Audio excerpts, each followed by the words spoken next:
Magandang araw po sa inyo lahat.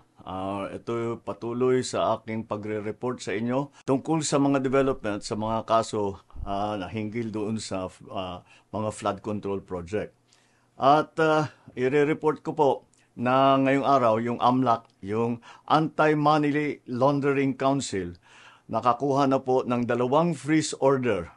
This brings the total amount of assets frozen to about 12 billion pesos. Kasama po dito ang mga air asset ni Saldico, ang value mga 4 billion.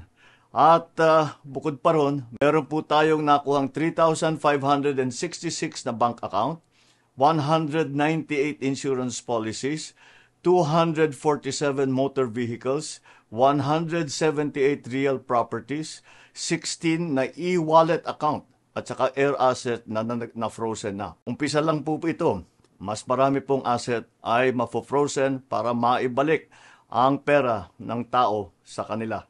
Ito po ang aming pangako that the money of the people will be given back to the people. Meron din pong development, yung ICI at saka ang DPWH, magsusumite po ng ebidensya sa ombudsman and magrekomenda sila ng kaso ng plunder, anti-graft, bribery, conflict of interest sa 8 congressman na may-ari ng mga construction company na may proyekto sa DPWH. Lastly, meron po akong ibabanggit sa inyo. Dinapitan po kami ng abogado ni Saldico at nagtatangkang mag-blackmail na kung hindi po namin kakanselihin daw ang passport niya, hindi na raw siya maglalabas ng video.